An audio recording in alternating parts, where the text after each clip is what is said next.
Welcome in, Dween Nation. This is your host, Justin Paez. That is Genoa Agudelo. And man, we just had our quarterbacks and tight ends talk. And now we're moving on to running backs and wide receivers for the draft this Thursday. And wow, is this wide receiver class deep? I mean, we're going to talk about 15 guys and throw in a couple sleepers because, geez Louise, it is jam packed. And I think all of these guys, depending on where they land, they could have some major impact. Genoa, how are you doing? And then let's dive right into it. Yo, Dewey Nation, I'm doing good. It's draft week, man. I'm so excited, man. This is where we find our next stars, Justin. I'm so excited to get down to this, man. Yeah, let's do it. Let's do it because it's a packed episode and we need to roll it out. At the top, wide receivers. Geez Louise, this top three guys are just otherworldly. And we're starting with Marvin Harrison Jr. of Ohio State University. Arguably the best talent in this entire draft, but he doesn't have that quarterback label, so he's not going one. He's probably not going two or three, but four is kind of where he's going to be. Yeah. He's going between 4 and 6, no doubt about it, though. But Marvin Harrison, just an all-around talent. He's got everything you want. Obviously, he's got the pedigree of his father is Marvin Harrison. I mean, geez Louise. Yeah. But he was just amongst great wide receivers at Ohio State. He surpassed them all. I think he's way better than all of them. Garrett Wilson, Chris Olave, JSN. He's got Egbuka still there, but he just kind of flies above them all. And I'm really excited to where he lands. Obviously, I think I'll let you dive into it. This part of it, we talked about Malik Nabers on our bold predictions episode because we think he could go to LA.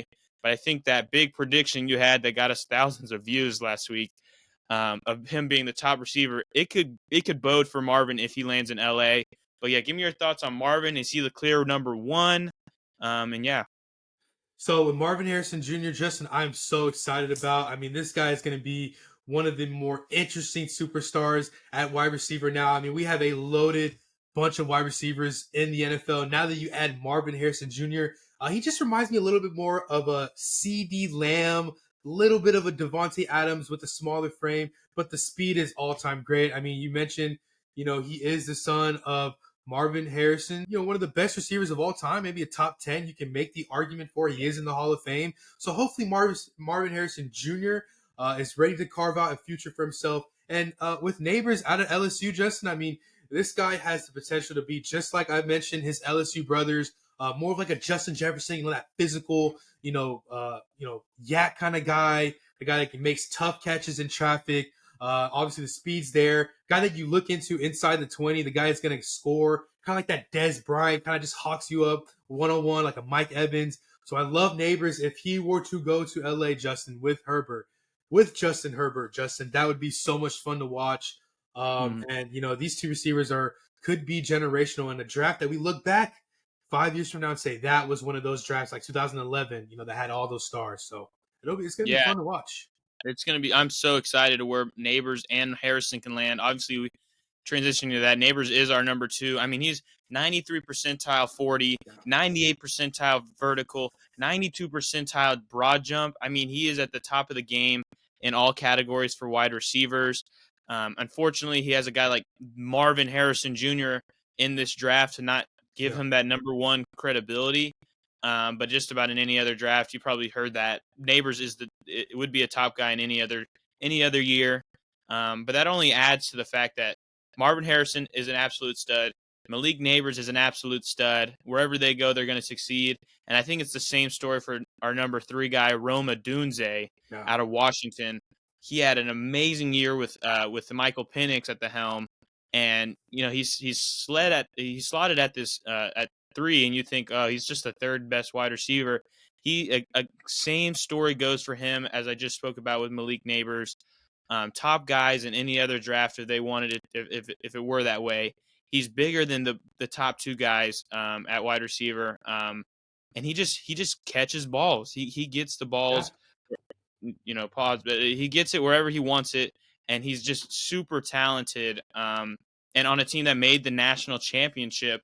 And if you look back at the game against Texas, he had some big catches at the end of that game to help them win and go to the Natty. But he just has a lot. He gets everything in a stacked, on a stacked team with, McMillan, with Jaylen Polk there. He still, was worlds ahead of those guys. So I'm a huge fan of him. Unfortunately for him, with fantasy purposes, he's kind of been going around the 9-10 range, right? Ooh. But you look at it, if he goes at 9 to Chicago, they already have DJ Moore, they have Keenan Allen. It would limit his upside in his first year or two, similar to what happened with JSN last year. Even though I think Odunze is a better wide receiver talent, but getting slotted as the wide receiver 3 right off the bat, for fantasy purposes, it's a little bit harder to get behind. But obviously, in a couple of years, once Keenan Allen goes, Mike Williams is no longer on the Jets. Like, if he goes to New York, Yeah. Odunze is set to be a star, as his top two, as similar to his top two guys. But yeah, what are your thoughts on Odunze and where he could land? I think it gets tricky here. So if the Cardinals stay at 4 and they take Marvin, then that would have to mean the Chargers at 5 have to get a receiver. They have nobody to throw to. They just signed another running back. So then you go Nabers, as I predicted.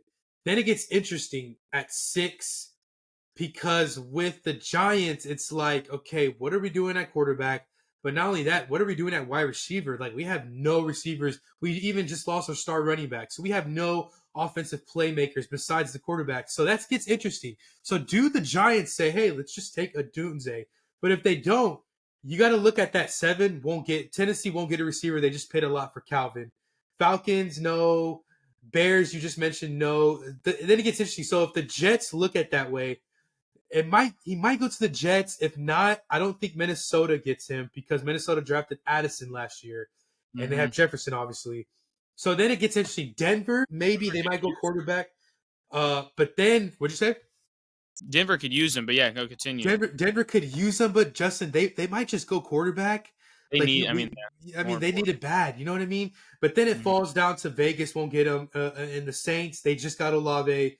Then it gets interesting. So now we get to Indianapolis. That's the team that Odunze could be in. You look at Seattle, no, but then at 17, this is the juiciest one. Jacksonville. The Titans just paid a bunch for Calvin Ridley. We're not going to 100% rely on Christian Kirk being the number one guy. We signed a couple other guys, but we need that number one guy for Trevor Lawrence. So I do think it's Jacksonville. Justin, maybe a Pittsburgh. I do think he can fit in Pittsburgh. They lost Deontay Johnson. We're not really sure what we're going to get out of Pickens. So I'm thinking maybe Jacksonville, Indianapolis, or Pittsburgh. But definitely a later guy. Yeah, I hear you. All right, I'm going to give you a quick would you rather on the spot, putting you on the spot here. Would you rather, for fantasy purposes, take a guy like Malik Nabers if he goes to the Giants, or Rome Odunze if he goes to the Colts? I'm going to Odunze with the Colts because, yes, the talent's better on the Giants side. However, I like volume, and I like that there's a consistent quarterback, and the team is going to be fighting to win that division week in and week out with the Colts, the Texans, and even the Titans could be pretty good. So I do like the volume with Odunze just a little bit better. All right, and I got one more, and then we'll transition to our guys after these top 3. Marvin Harrison to the Cardinals, or Malik Nabers to the Chargers? Oh, I'm going to go with Nabers because I don't know. The Cardinals are going to be good, though, because I feel like Murray, to Marvin is going to be so electric to watch. I don't think there's going to be a lot of consistency that can just have it as much as Nabers and Herbert, because Herbert is a pass-ready guy. He's going to want to pass, play in and play out. Harbaugh's such a great guy developing his young talent. The more attractive thing is to say Marvin with Kyler, but the quarterback situation, can Kyler stay healthy, Justin, each season? There's always something nick and knack with Kyler Murray that he has to deal with. So I like Herbert to be more reliable, quarterback to get the ball to Nabers. Gotcha. All right, nice. All right, well, we're going to move on to the fourth guy because that's kind of where the tier breaks to these next set of people. And we're going to talk about a guy's teammate who we just talked about, Brian Thomas Jr. of LSU. Obviously, was the number 2 wide receiver at LSU because of Malik Nabers. But a guy who, didn't feel too overshadowed, like as if Malik Nabers got all the love. Brian Thomas is a very, very capable pass catcher, and capable sounds like a slight. Yeah. He's very good. He's a huge guy, 6'3", 209. He's fast. Yeah. You wouldn't think a big guy that gets those jump ball catches is fast. He ran in the 4.3s or Yeah. I believe so.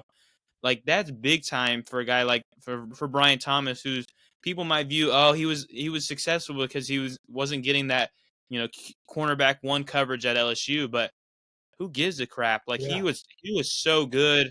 I know he of course he had Malik Nabers across from him, which obviously you're not going to outshine Malik Nabers, but Thomas did really good with what he could with the Heisman quarterback Jaylen Daniels, and the way he performed at the combine and how he's been looked at through the offseason, it's put him prime in a late teens, mid teens, early 20s spot. But yeah, what are your thoughts with Brian Thomas as our next receiver on the board? Yeah, falling a little bit under the radar, Justin. I mean, even though he will go first round, and it's going to get interesting to see what teams are going to do when it comes down to, okay, yes, Marvin just got picked, and Nabers, but now is it Odunze or Brian Thomas? Because Brian Thomas did have a pretty good season too, and he's pretty good. You can argue he's a little bit more of a stronger pass catcher than Rome is. So it gets very interesting. I do think it's a late rounder. I think maybe the Jets kind of probably, if they don't want Brock Bowers, they might look, maybe into getting, Brian Thomas over on a Rome or Brock. And so that gets interesting. We're questioning on what the Broncos may do. They have options there. So do the Colts. The Colts have pretty good options in Jacksonville. And so it gets very interesting on which team. So it's just a plug and play. Whoever goes first, that next person is going to be picked to those respective teams. So very fine on the radar. I would take him over Rome Odunze. I'm not going to lie, Justin. I would take Brian Thomas. I just feel like, the background, the LSU, the competition just a little bit, even though, Washington did make the Natty. I just feel like I like the LSU guy just a little bit better. I don't know. It's an SEC thing. No, it's not a bad take. Yeah. Thomas showed a lot, Yeah. and he can do a lot more than maybe people think. He's not just a jump ball guy. Yeah. So we like him a lot. We also like this next guy a lot, Adonai Mitchell, A.D. Mitchell of Texas. His teammates stole headlines when he broke the 40 combine last month with a 4. But a guy like A.D. Mitchell, who's a much bigger wide receiver, runs a 4.33, I believe, and people are just completely shocked. He's a Georgia transfer, goes to Texas, has some big moments. I remember watching Quinn Ewers would rely on him in some big spots last year, especially in that game against Washington, to try to come back. He has a lot of talent on the field. I've heard some questions about his sometimes his will in the game. Like sometimes Yeah. he loses some some of that juice and can look Yeah. kind of sluggish. But he's a first round talent, hands down. There's a lot of places he could fit. To their credit, like A.D. Mitchell and Brian Thomas, they've jumped up their stock this offseason to where they probably won't go in that end of first round.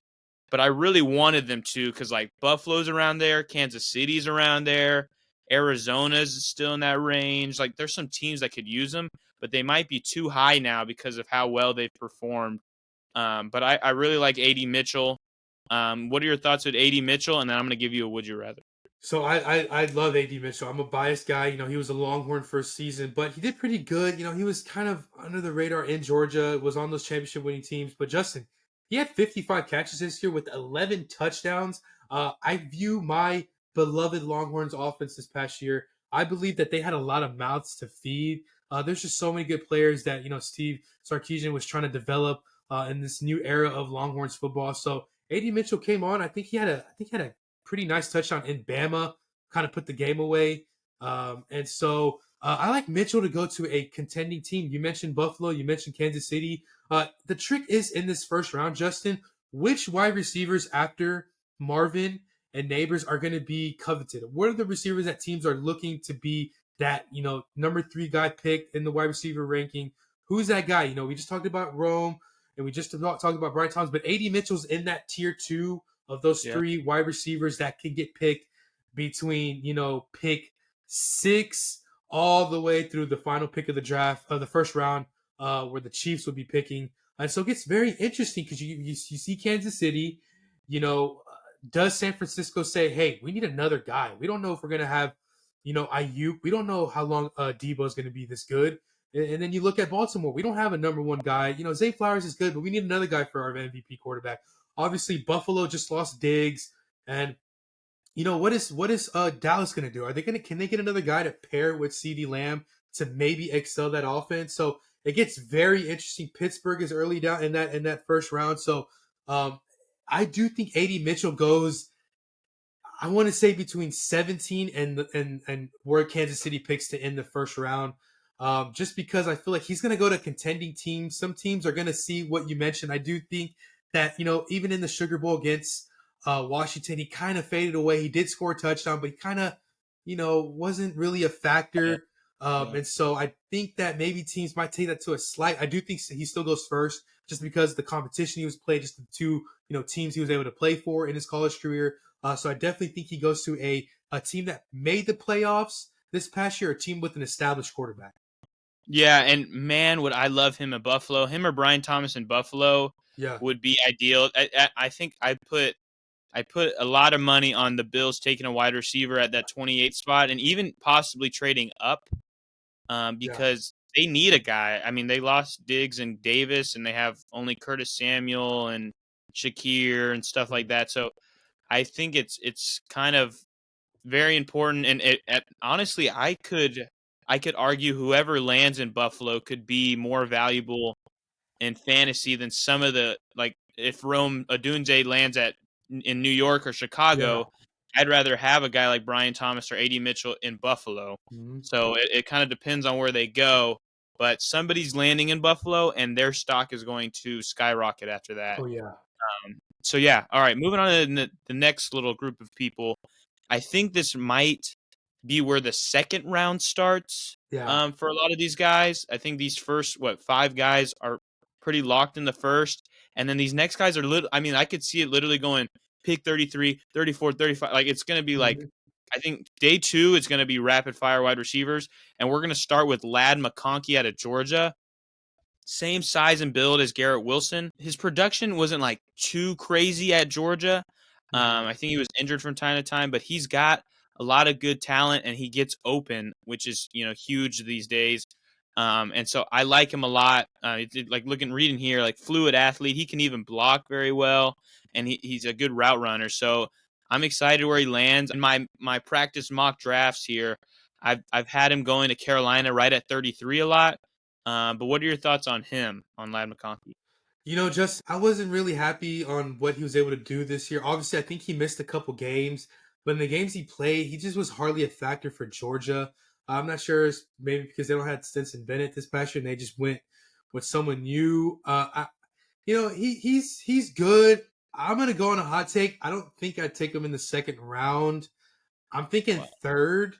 Guys like Xavier Worthy, Keon Coleman, Troy Flanken, and even our guy Anaya Smith that we both like out of your school. I think he might be a little bit better than Mcconkey, Justin. I'm not sure. I think that's a little bit more of a better pick. I think I'm hesitant to say that maybe I wouldn't.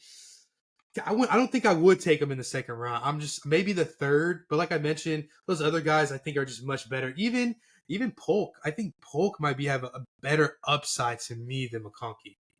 All right, I'm glad we have some differing takes there. Mcconkey not as high on your board, but that's good. All right, so now we move to the next guy, the speed that kills. This guy broke the NFL Combine record at the 40-yard dash. Xavier Worthy. Obviously, he's got the speed. We all knew that before he broke it, but then he broke it, and we're like, wow, he's a smaller wide receiver. Which I'll let you start this time because I've been starting a lot. Well, with Xavier Worthy, I was so glad to see him 2 seasons ago, the year that he played with Bijan Robinson. He's one of our favorite targets in, you know, Longhorn City down in Austin. So he was pretty good. He was such a pretty good duo with, who's our other guy? Sorry, AD Mitchell. Sorry.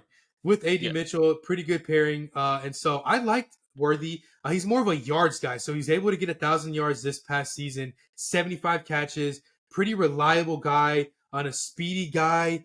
In the season before, he had some really good games for us. And so I'm so happy for him.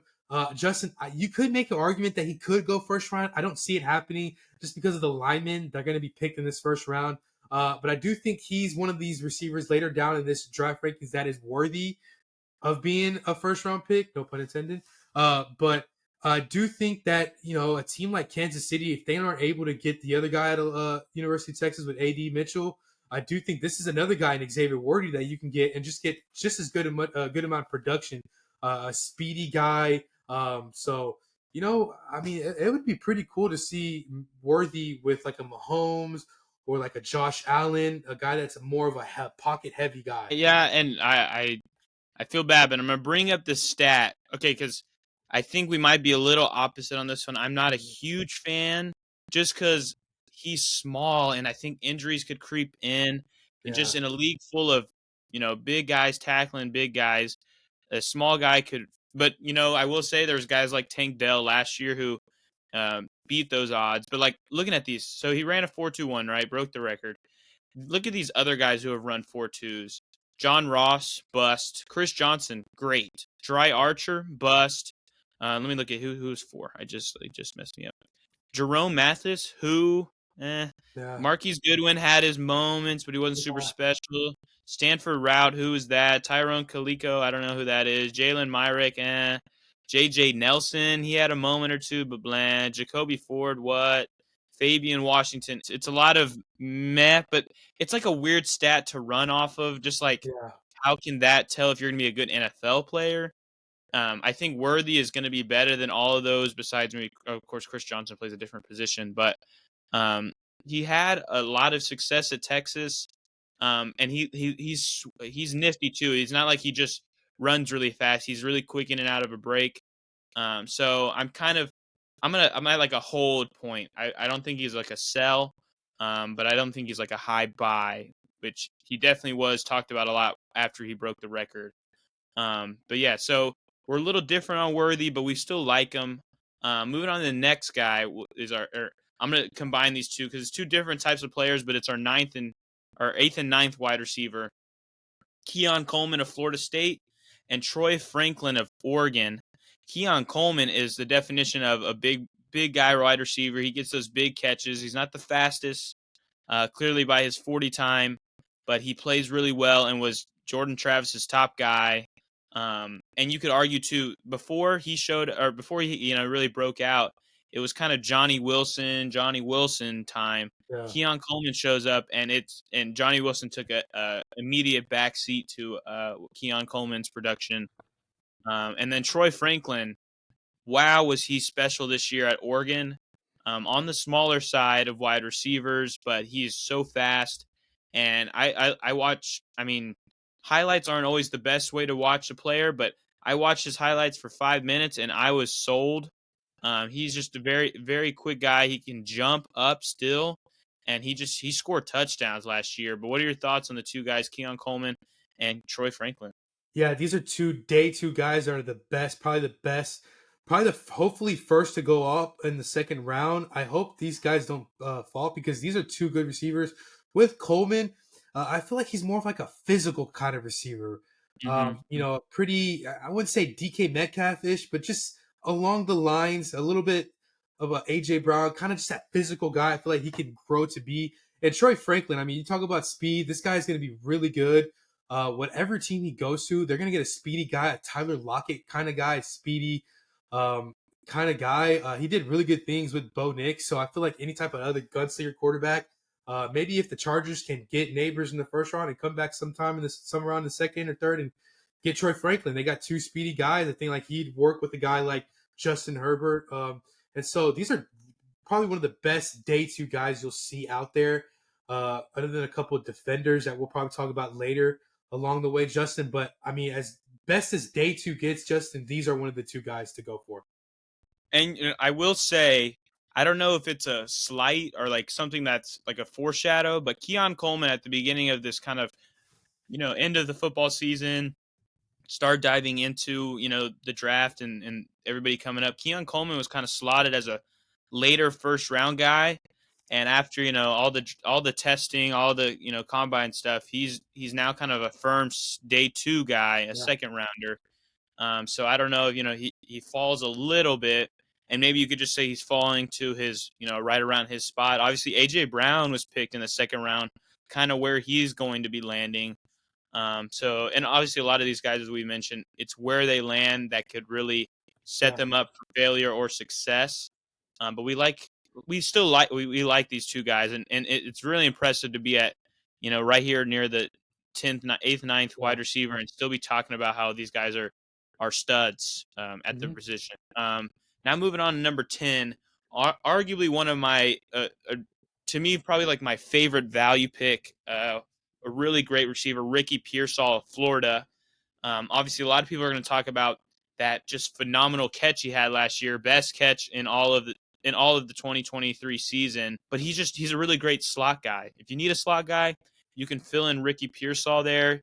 I've seen him go middle of the second to end of the second. I haven't seen him fall past that. So he's looking to be on a team that was good last year, which could be Yeah. helpful for him if that opportunity arises. But what are your thoughts on Ricky Pearsall in the second round? Yeah, a real solid guy. Kind of reminds me a little bit like of Adam Thielen, or kind of just like a little bit of a Tyler Boyd. I do think that, Ricky Pearsall could be a good, wide receiver 3 for a team. I Okay, do feel like wide receiver 2 might be pushing it, but I feel like he can grow to that. But I can feel like he can be like a really good wide receiver 3. But if, I do think he's a good, solid slot. I just feel like he just needs another receiver with him for him to develop and like learn. I feel like got he can just learn under a pretty good veteran receiver. He'll be good in a few years. gotcha. Yeah, and at Florida, they weren't super special last year, but he was able to stand out amongst them, and that's why I got some interest there. All right, now we're moving past the top 10. But there's still a lot of good guys here. And one of my favorite guys is literally nicknamed the Yak King on all his socials. This is Malachi Corley of Western Kentucky. And that's the first qualm that people have. He played at Western Kentucky throughout his college career, not as competitive there, but still is just, a really great athlete and really, nifty in and out. He's always, just about everybody I talk to, always compared to Deebo Samuel because he's the definition of taking a screen to the house type of guy. He's not a 60-yard bomb launched to Malachi Corley. It's I'm gonna throw it to you, you know 2 yards from scrimmage, and you're gonna make something happen. Which I like that as a scout, as you would say, just because he makes plays happen. The quarterback doesn't have to make the play happen for him to be successful. It's his talent that will get him to, whatever you can say. Now you could be worried that, hey, he's not getting those huge touchdowns all the time because he's not like always booking it 50 yards and letting, a big quarterback launch it. Um, but he's going to get a lot of catches, and that's why I think he's really underrated headed into the draft. I was really favored on him going to Houston before the Diggs trade happened, but I like Corley a lot. He's him and Pearsall. I couldn't say happier words for them. But yeah, what are your thoughts on what Malachi Corley is? Yeah, no, very underrated player, Justin. One of the gems of this draft. He's gonna be pretty good. I mean, almost 1,000 yards receiving, 11 touchdowns. Just just with receiving, I do feel like he could be that utility kind of guy. Probably get you some rushes towards the game. You can kind of work with him towards that. A very underrated guy. Yes, he went to Western Kentucky, but he's a gem, a guy that could be picked in the third or fourth round, but a guy that you look during the season and he has a pretty good rookie year with about 700, yards, 40, 50 catches, and about 6 to 7 touchdowns. You're like, wow, this, Corley guy isn't that bad. So I do like Corley as one of the more sleepers, gems of this draft. But definitely, if you get him like in the fourth round, I mean, talk about a steal. And that's a guy that you definitely got to watch out on a day 2 and see where he goes because that could have some fantasy implications. Let me just say that. Definitely. definitely so. And that moves us to a guy who also so a thing about Corley too is, as we mentioned with Spencer Rattler in the last video, Malachi Corley was a major Senior Bowl winner. People were raving about him. Corners were talking about how they had such hard times guarding him. And that's similar to this next guy as well, Michigan's Roman Wilson, another slot type of guy who he gets catches when he can. He's not a huge guy that's jumping up for balls, and he's also not the fastest guy, but he just gets open. I'm not comparing him to Cooper Kupp, even though I'm bringing his name associated with him, but you don't look at Cooper Kupp and you go, he's not the fastest, he's not the tallest, but he just catches the ball. And that's why I like him. And he was also a Senior Bowl favorite. And so even though, as we talked about also last episode, McCarthy didn't throw it a huge amount, but when he did, Roman Wilson was kind of his guy. And so, yeah, what are your thoughts with Roman Wilson on where he could go in draft day? Yeah, Roman Wilson's a solid guy, just a solid receiver. You can get a big game out of him through receiving yard. You can just get a big game out of him through, the end zone. So he's going to be one of those guys as well. He's like a tier 3 guy of those receivers in this draft. Definitely, those Michigan guys you can't, sleep on. When we get to the running backs, I'm excited to talk about Blake Corum. He's going to be good. So this is a guy you can't, scratch off your list too soon. Justin, we talked about Mcconkey, but I think maybe a Roman Wilson could be elevated near that over a Ladd just because he's had more production. And I feel like he has more upside. So I do like Roman Wilson, another guy that you have to look out for this draft as one of those, gems of the draft. And now here's a guy, this next guy, who is getting a lot of love, but I am, in fact, not on the train for it just because of how old he is and how he only had 1 year of like a breakout season. This is Xavier Leggette of South Carolina. He comes in, and honestly, I've heard a lot of talk about him talking with a lot of teams in that high second round, but I'm not as on board just because. I mean, I know South Carolina wasn't the best spot to become such a great talent, but it's just kind of worrisome that he only had 1 year of of that production. He's already 23. Will be 24 by the end of next season, and that's what leaves me a little questionable. Obviously, on a funnier note, he has one of the best accents you can see, really Southern accent if you get to talk to him. But Xavier Leggette, I'm not as on board as I have been on a lot of these receivers so far. But do you have any thoughts on Xavier Leggette? Yeah, I mean, this is where the 5th to 6th rounders start kind of showing up. Maybe some 4th rounders. I do feel, Justin, that he probably won't have an immediate impact. I do think he kind of is like that wide receiver 4 kind of guy, like the Cedric Tillman to the Cleveland Browns, kind of that guy that's kind of on the upcome, needs a year or two kind of to develop. He did have 1 year of production, right? Not much. So I would just probably just wait on him and just see what we can get out of Xavier. Yeah, and where he goes will be really important. Yeah. He fits a good build for wide receiver. He's 6'1", 220. He ran in the 4.3s, so he has some good things about him. I'm just worried that it was only 1 year that he really stood out. But yeah, all right, on to the next guy, a guy that has definitely brought a lot of conversation amongst NFL GMs and execs. His name is Johnny Wilson. Had very good years prior to this season, before Keon Coleman really bloomed and Jordan Travis got injured and all that. But Johnny Wilson is 6'6", almost 240, which is completely insane how he could be listed as a wide receiver. A lot of people think he could be transitioned to a tight end just because he's so dang big. And that's what has me interested, because you launch it up to Johnny. He could be a touchdown machine in the NFL. Yeah. He was really productive at his time in Florida State. Obviously, his last year wasn't as bright as years prior, but I'm interested on what he could do. And I want to get your take on, just in a fantasy perspective, for people wondering, what's more important, drafting a big receiver like Johnny Wilson, who gets not a ton of catches, but they're effective catches, or getting a guy like Malachi Corley, who's going to get a dozens of a lot of passes thrown to him, but it's shorter depth of target and stuff like that. I'd still go with Malachi Corley just because, I feel like he can probably convert on certain, third and shorts, second and shorts. That way I can worry about, focusing on what I'm going to do after I get the first down.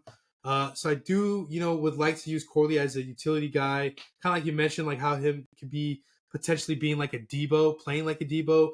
So I kind of need those, particular plays to convert. Now with a guy like Johnny Wilson, Justin, you can try to see if he can be a good blocker, right? Obviously, we don't have to, he's listed as a wide receiver, but hey, sometimes they do transition to tight ends. And the question could be like, hey, can you block for us in opening lanes? You can still make money and have a spot on an NFL roster doing that. And you can be a Kyle Juszczyk from the 49ers, a guy who, probably transition all around and become a blocking tight end, more of a blocking receiver, and you can make your money that way. Obviously, you won't have the stats and the accolades, but hey, you'll be able to have an NFL roster and make a pretty good name for yourself. Yeah, and I think that's a good point. Maybe to Johnny Wilson's detriment a little, he could become a really good NFL player. Yeah. But we are fantasy football analysts, and that could hurt if you're trying to pick him in your dynasty drafts. Now, we're going to talk about one more receiver, and then maybe we'll throw in a couple sleepers. But we'll end this list by talking about Brendan Rice, USC talent here, the son of Jerry Rice. He kind of was Caleb Williams' favorite target. Yeah. He's a bigger guy, so he has that more prototypical wide receiver build. But he falls over here even with that namesake. I'm interested. I'm kind of at a hold, just like where he'll land can really be important on what he'll become, because he's kind of okay at everything. Yeah. He's not. He didn't. He's not the fastest guy. He's not the biggest guy, but he's kind of just all around pretty solid. But yeah, do you think Jerry Rice's son can make a name for himself anywhere? Yeah, absolutely. I mean, when you look at it, he was able to do this past season. It's a little underwhelming though, Justin. He wasn't to get as much as yards I was expect. Only barely getting 800. Did get 12 touchdowns, but 45 catches on the season is just a little bit underwhelming. He did perform in the touchdown category, but it's just a little odd how he doesn't get looks for catches and yards. Maybe he's just a guy that they look at in the end zone. So I do think that kind of lowers his draft stock. Because, guys like Marvin and those two guys from LSU, they were getting 100 yards pretty much easy every game. And I feel like he sort of struggled at times to get big-time plays to get him near 80, 100 yards. I do think he's a guy that's like another one of those tier 2 guys that won't provide an immediate impact, but will have a pretty good rookie year. And as time goes on, you kind of just see that, okay, he's developing. He's just a tad bit slow from what he looks like. But I do think he can get better from it. The name value, I mean, if you're San Francisco, I mean, hey, just do it. Just get another Rice. Just get another Rice and just might as well. I mean, the last time you had a Rice, you won a Super Bowl, right? And now you've been to 3 Super Bowls in the last decade and haven't even won one. So, I'd say for the 49ers, just do it. You don't know if you're going to have Brandon Ayuk much longer. You drafted a guy like Debo and Ayuk in those second and third rounds anyways in previous drafts. So why not do it again with the guy whose father, I don't know, brought you a couple Super Bowls and is regarded as one of the greatest receivers of all time. So definitely Brandon Rice is going to be interesting where it goes. I would like to see him in Los Angeles. I guess I would like to see any receiver in Los Angeles with Justin Herbert, but I think best with Herbert would be nice. Yeah, and I will say when I watch this film, I kind of got a comparison to him and Alec Pierce, which isn't lovely, but he's a guy that can play every down, play just about anywhere. Even though I feel bad, Alec Pierce has kind of been deemed the cardio king, but because he just runs on the field, gets no catches, but he's on the field just about every play. But all right, before we jump to running backs, here's just a couple sleepers that I'll throw out to you, and then one name that I'm just not on board with. A guy I'm interested in that's way down there is Taj Washington, who is Brendan Rice's teammate. Malik Washington, who had the most catches in college football last year at Virginia. Obviously, Virginia is not a highly touted football school, but he was really good and was just kind of all they had on offense. A guy I do not like is UNC wide receiver Devontae Walker. Yeah. Um, really bad with drops. Not a long storied production model for him.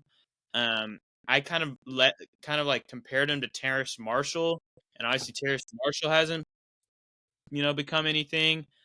Do you have any late sleepers on your mind? I know there's guys like CMC's brother. Obviously, we talked about Anais Smith, but yeah. So yeah, definitely Anais Smith is my sleeper that I would like to go. But there's a guy, Justin, I had high hopes for this season. It was a little underwhelming. It was Jermaine Burton out of Bama. He had some promising games. I know he had a heartbreaker in College Station, Justin, where he just had a pretty good game. I do But remember. there were some games where he was just a no factor. I don't know if it was because Milroe was hurt multiple games and they had to go different quarterbacks throughout the season, even though Bama made the playoffs. And there's times where, like in the Michigan game, you hardly hear from him. With him having only 4 catches for 21 yards, I feel like if he has a better game, Bama probably wins that game. I am curious to see, though. I do feel like Jermaine Burton, needed another year in college to develop, but I'm interested to see where he goes. I do think that he has some pretty good upside with, 8 touchdowns and almost 800 yards. I feel like there's some room for him to be if he gets picked around the 4th or 5th round and with the contending team, of course. Yeah, and I kind of also would characterize him as like a worse Brian Thomas. Like he Yeah, gets up there, like he finds the ball in traffic kind of thing, and he's really good at it. And he played at a high level at Bama. But he had those disappearing acts. He had some off the field issues, which yeah, could cause concern there. And then I know a lot of people are excited about Luke McCaffrey yeah. because that's Christian McCaffrey's brother. But a lot of for everybody, I kind of hold your horses on that a little. I was looking at Rice talent. Like, do players come to the NFL from Rice? And there actually hasn't been a draft pick from Rice in 9 years, which leaves me concerned. So that might just be more of a fan pick than an actual interesting pick. And then do we? I don't know if we brought Jaylen Polk. I know we talked about him a little bit Yeah. with Odunze. I like Jaylen Polk. He's got some high flying abilities.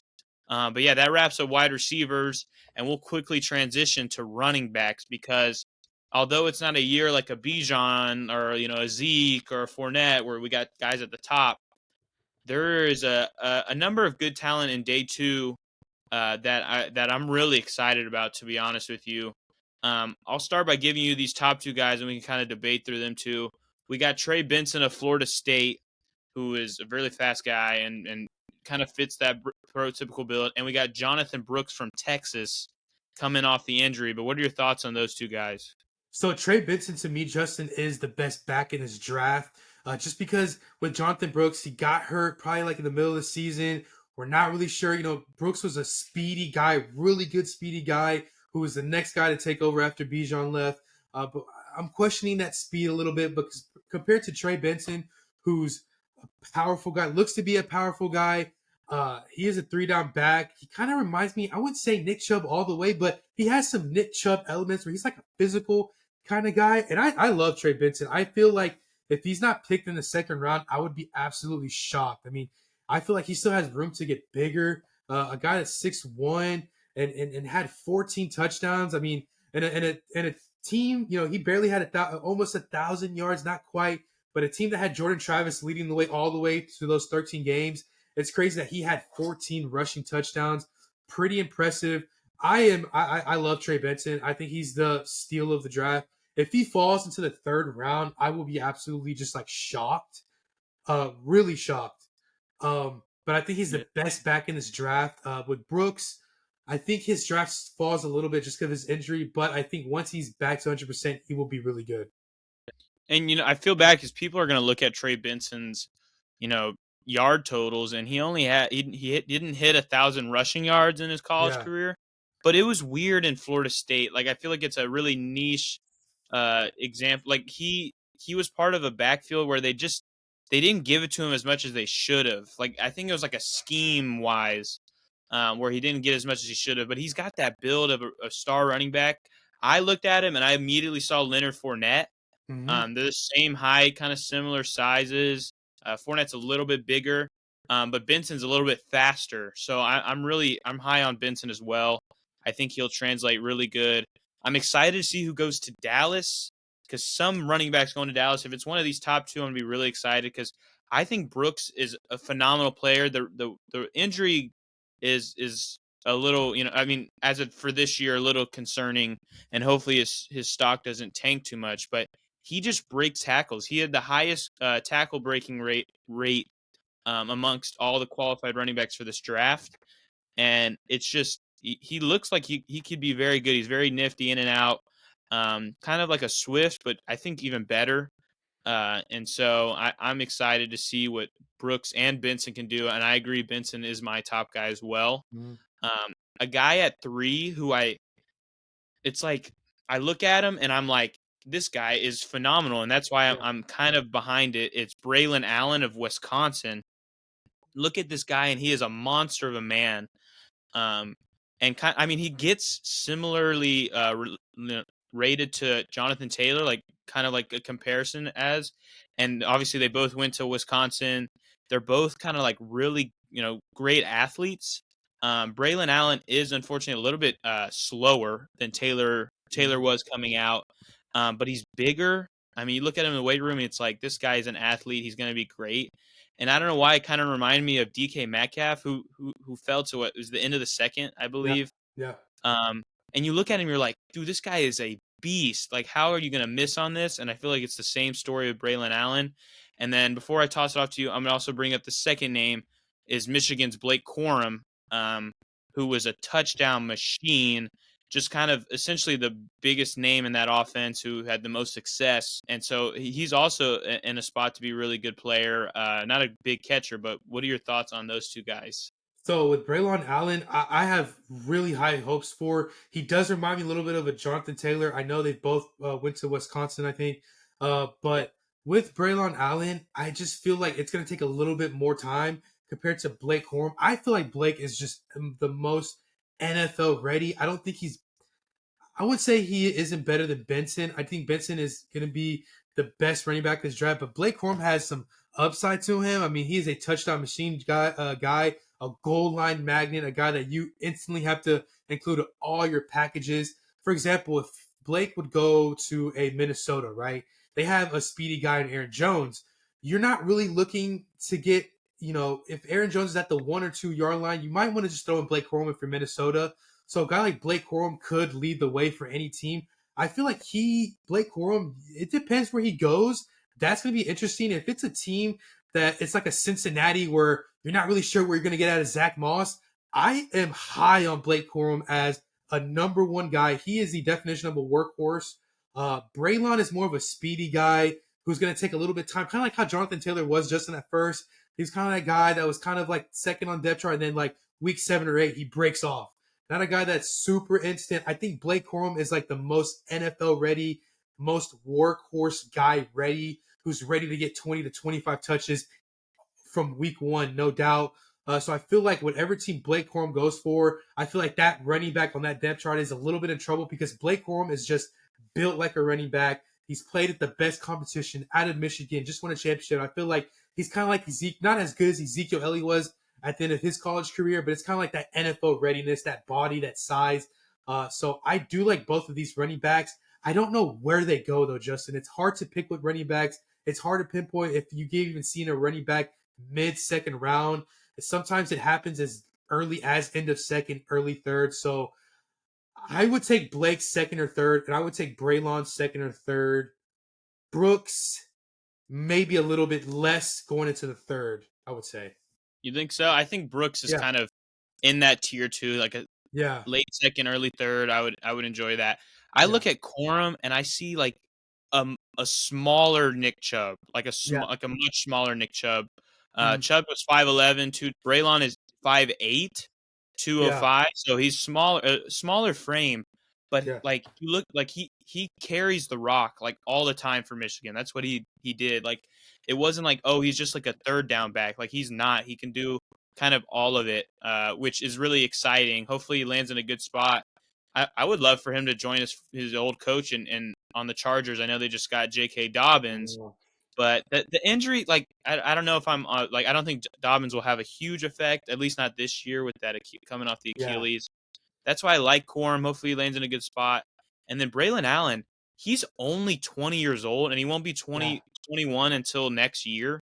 Like, he is a young buck, and that's why I think a lot of teams might be interested in scooping him up because, Blake Corum, for one, he had so many touches at Michigan. Like, he was getting the Yeah. rock all the time, and he's 3 years older than Braelon Allen, so he's got a lot more tread on the tires than Braelon Allen. Yeah. That's why I think Allen could be a good pick for some teams because they might want, hey, he's only 20. We could use him for a lot longer, keep him around a lot longer because he's a young man.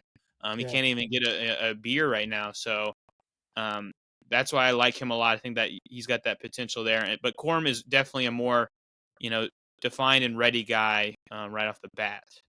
But moving to the next two guys, I think are really underrated pieces.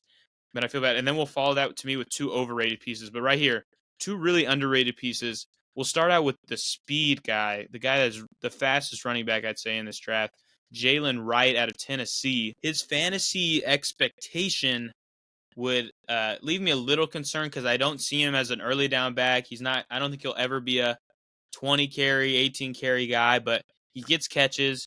He gets, he gets a lot of yard. Like he makes plays happen. Yeah. He did so at Tennessee for a while. He tore up a lot of teams when I watch, when I get to watch some SEC play.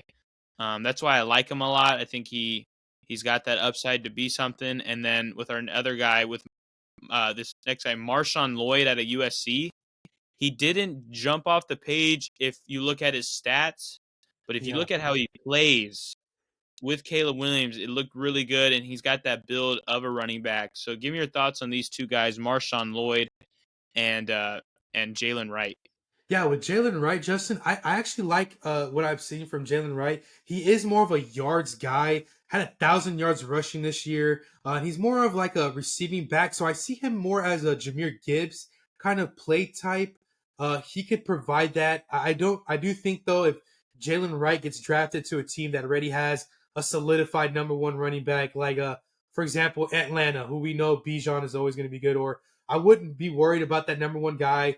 I think Jaylen Wright has some years to improve later down the line. So I do feel like Jaylen Wright has some upside. He's more of a yards kind of guy. If you have a power back, kind of like a Zeke or something on your team, I think you can go for a more speedy guy like a Jaylen Wright. As far as the next guy for MarShawn Lloyd, this is a guy I'm not really sure what to expect from. I have a feeling that he might not get drafted. Maybe he could, just because he's among the running backs, and running backs are so, Justin, they're just so iffy in drafts. I'm not really sure what I would expect from Lloyd. I think I'll have a better opinion on him to see what team he goes to kind of see like how they're thinking of him. MarShawn Lloyd though did pretty good at USC. I'm just feeling like those are the running backs that in every year's draft, there's those running backs that just get underlooked, don't even get much attention. Sometimes they go 6th, 7th round, probably undrafted. So it's going to be interesting to see where he goes. Yeah, and I think to back you up a little bit on with Lloyd, I'm looking at his last 5 games as a USC athlete there. He was used. He'll get used, and then he just will be Yeah. forgotten about in the offense. Like, he had 8 carries for 46 yards and a touchdown average. Then it's a little bit more, 7 for 86 and a touchdown. Then it's huge, 17 for 115 and 2 touchdowns. And then it just fell back, back to earth, 9 for 37 and a score, and then 8 for 17, no touchdown. So he kind of got forgotten at times, which is a little bit of a red flag there. But I really like what you said about Jaylen Wright. I think he's the ultimate complement back to a really good bruiser, or like a guy who can, he needs, somebody to take the load off on third down for a team. And that's why I think Jaylen Wright could thrive there. And then we'll close out with these last 3 guys who I kind of have in a similar range here. We got a third down type of back in Bucky Irving out of Oregon, but he's a good third down back, yet he's small and somewhat slow. He did not have a great combine, which leaves a lot of people in question about him. And then jumping to the next guy, Audric Estime from Notre Dame, can really fits that mold of like a I looked at him and I kind of saw Tyler Algier. Mm. He scored 18 touchdowns last year, like special talent at Notre Dame. So he could be something of interest. And then lastly is another third down type of back, and Will Shipley out of Clemson. He's a solid guy. Won't ever be, super, a super big part of an offense, but something important, I think, for teams to consider. But what are your thoughts on these three guys, Bucky, Irving, Audric, Estime, and Will Shipley? So Shipley, I have the less expectations for. He could be an undrafted guy, but Justin, let me tell you about Audric Estime. He's built pretty nice. I mean, he's a buff guy, Justin. He Yeah. might be one of the most built running backs I've probably ever seen in a draft. And he had 18 touchdowns. That should tell you something. His body type is there. His stats are there. So I do feel like he is probably the most slept on running back in the whole draft. You can't ignore the fact that he had 1,300 yards rushing, 18 touchdowns, for the season. He's a big guy, only 5'11", but 227. He is jacked. I mean, you guys, this guy's a sleeper, and you have to watch out for Estime. Whatever team he goes for, I mean, you got to watch out for that number one running back. If it's an established back like a Taylor, a Bijan, whatever. But if it's like, I mean, he falls to like Tennessee, and it's like him, Pollard, or you have two speed backs, but now you have this guy that can replace a Derrick Henry, this buff guy. I mean, pretty underrated. I do think he falls to the 5th round, but hey, watch out for those 5th round running backs, as we saw Kai Williams a few years ago fall. Now he's a star. And with Bucky Irving, I mean, he's a speedy guy with 11 touchdowns. So he's another good guy that you can look at. There's really a lot of good options, but I would put Bucky Irving probably in my most top 4 of the running backs, just because with Brooks, I'm uncertain with the injury. I do think Audric has better upside than a Braelon Allen or a Jaylen Wright or even a MarShawn Lloyd. I do think Audric is a top 5, maybe a top 4 running back in his draft. I just love his build, his size, the stats. He played at Notre Dame, so he has that competition playing field. So, I would say Audric is the gem of the running backs. If you can get him in the 5th round, you have a great running back for the next 5 to 6 years. The NFL draft. But yeah, wow, we just knocked out wide receivers and running backs. Obviously, both solidly deep classes. Definitely, wide receiver takes the cake as the most special. I mean, we literally talked about near 20 people who could be impact players in fantasy. And then on the running back side, we got in 10 guys that we like, and then a couple we dislike. But man, so we're posting this one alongside a quarterback and tight end video. So we have episodes rolling out. I know we were gone for a little bit, but we were really getting it to lead up to our big draft coverage before it gets on the way on Thursday. And then don't forget about it, because we're gonna get these 2 out, and then we're gonna get ourselves NFL mock draft, our final mock before the draft happens this next week. And we also would love to talk about some defensive and offensive line guys, because those are really important, especially when you're making a mock draft video. You need to talk about the defense, linebackers, cornerbacks, DL, all of it. So thank you guys for taking a tune in. We're really excited to get back on the horse, and we're really excited to continue. And once we get our predictions in, obviously we'll get to cover it after next week. So thank you guys, and Genoa, send us out. Dwayne Nation, we love you guys. We're so excited for this week. This time next week, we'll have so much more content, so much more news to digest. Until then, we'll see you. Peace.